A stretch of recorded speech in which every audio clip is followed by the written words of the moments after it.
ভাই, ইরানের আলোচিত যে ড্রোনটা আছে S-136, এই ড্রোনটা বানাইতে $35,000 সমপরিমাণ টাকা খরচ হয় ইরানের। কিন্তু এইটা ধ্বংস করতে 30, 40, 35 এবং $45 লাখ পর্যন্ত কিন্তু ধ্বংস করতে ইরানের আপনার আমেরিকা এবং ইসরায়েলের খরচ হয়ে যাচ্ছে। এটা কেন এত খাস এই ড্রোনটা, এবং এটা সক্ষমতা কম থাকা সত্ত্বেও এটা কেন আলোচনায় অন্যান্য ড্রোনের তুলনায়? এখানে মূল কথা হচ্ছে যে ইরানে সবচেয়ে কম টাকার মধ্যে ড্রোন বানাইতে চাইছে।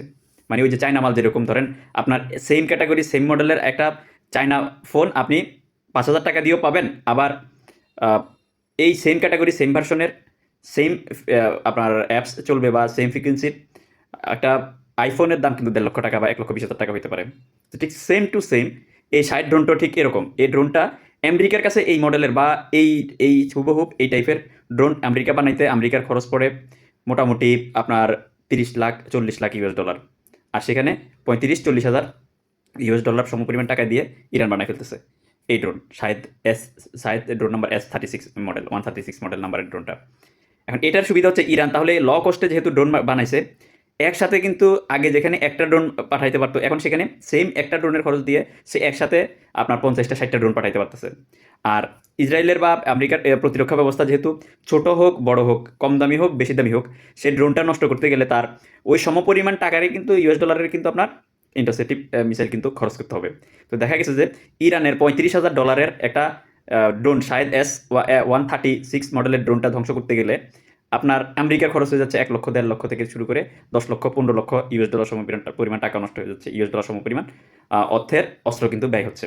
তার কারণ হচ্ছে আপনার এখানে এই জিনিসটা একটা যুদ্ধের কিন্তু আপনার গেম কিন্তু চেঞ্জ করে দিচ্ছে। এখন আসুন, এই ড্রোনটা ইরান কিভাবে পাইলো, কোথা থেকে পাইলো? ভাই, এটা আমেরিকার ড্রোন দিয়ে কিন্তু আমেরিকাকে কিন্তু এখন আপনার ইয়ে করে ফেলছে, মানে কাবু করে ফেলছে ইরান। কিভাবে এটা আমেরিকার ড্রোন?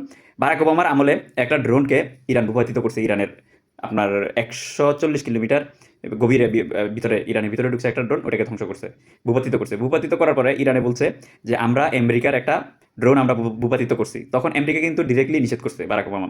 যখন ইরানে ভিডিও ফুটেজ প্রকাশ করছে, তখন এবার আমেরিকা স্বীকার করছে হ্যাঁ এটা আমাদের ড্রোন, আমাদের এটা ফেরত দেওয়া হোক। আচ্ছা, ইরানে এই প্রযুক্তি পাইছে, এটা কি ফেরত দিবে? ইরান এটা তো ফেরত দেয় না, এটা টুকরোগুলোকে এটা জয়েন করছে, জয়েন করে এই এই খারাপ এবং নষ্ট হয়ে যাওয়া অচল ড্রোনটিকে তারা সচল করছে, হুবহুব যেরকম ছিল সেরকম সচল করছে।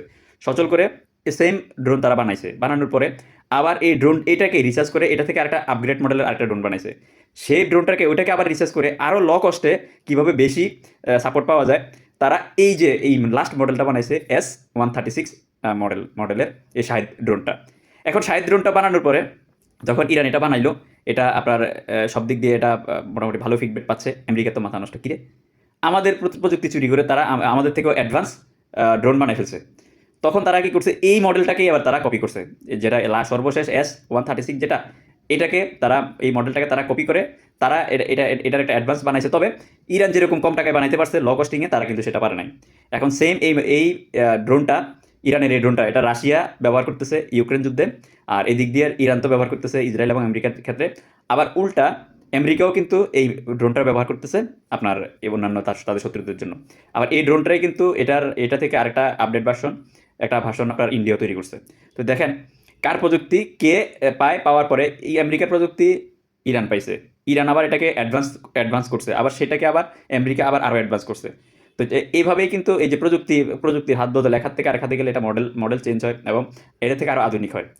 তো এটা হচ্ছে কথা। এখন এই অ্যাডভান্স যে ড্রোনটা, এই ড্রোনটা কিন্তু যুদ্ধের পট পরিবর্তন করে দিয়েছে। কারণ এই ড্রোনটা যেহেতু ইরানে কম টাকায় বানাইতে পারতেছে, কম খরচে বানাইতে পারতেছে, এই কম খরচে অনেকগুলো ড্রোন বানানোর কারণে অনেকগুলো ড্রোন একসাথে যখন তারা আকাশে উড্ডয়ন করে, তাদের কস্টিংটাও কমে গেছে।